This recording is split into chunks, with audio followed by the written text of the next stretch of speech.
কড়াই গরম হয়ে গেছে, এখন এই যে পরিমাণ মতন তেল ঢেলে দিলাম। এই যে আলুগুলো ঢেলে দিলাম।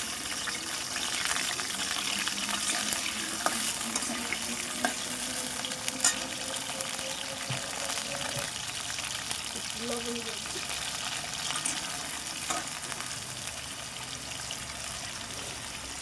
আলু ভাজাটা হয়ে গেছে, এখন উঠাই ফেলে। আলু ভাইজে নিলে ভালো হয়, মাংসটা খাইতে ভালো লাগে। এই যে তেজপাতা গরম মশলা দিয়ে দিলাম।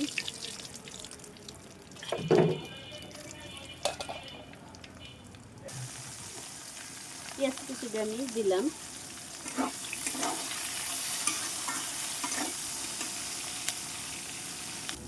এখানে আমি আদা রসুন বাটা, পেঁয়াজ বাটাও আছে, দিয়ে দিলাম পরিমাণ মতো।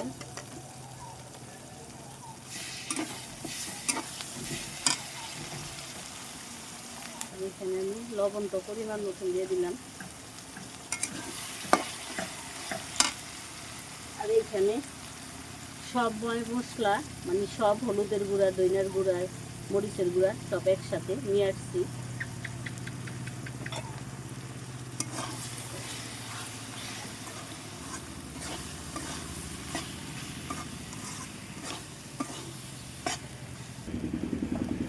ভালো করে একটু পানি দিয়ে কষায় নিই।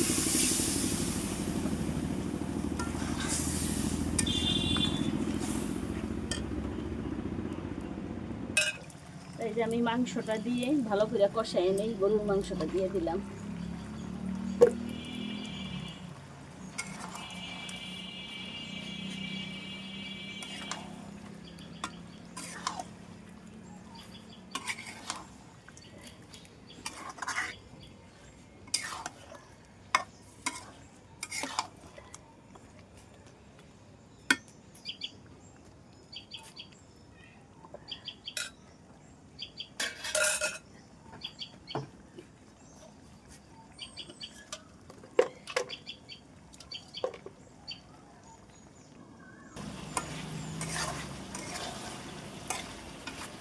দেখেন কত সুন্দর কষানো হয়ে গেছে, মাখা মাখা কষানো হয়ে গেছে। এখন আমি একটু আলু আছে এটা দিয়ে দিব। এই যে আলু দিয়ে কষায় একটু ঝোল দিন।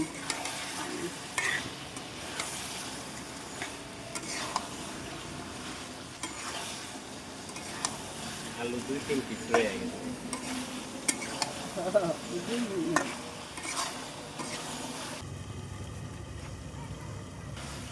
আমি যে এখন পানিটা দিয়ে দিব, কষানো ভালো করে কষাই নিচ্ছি।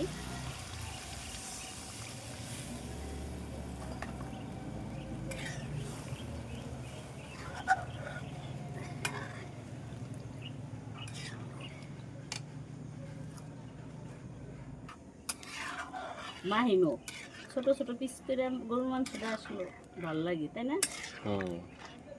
মশলা ঢুকে ভিতরে, ভুনা ভুনা হয়। তা হইতে থাকুক। ক্ষমার দৃষ্টিকে দেখেন, মানুষ মাত্রই ভুল। এইখানেই রান্নার রেসিপিটা দেখাইলাম। আল্লাহ হাফিজ।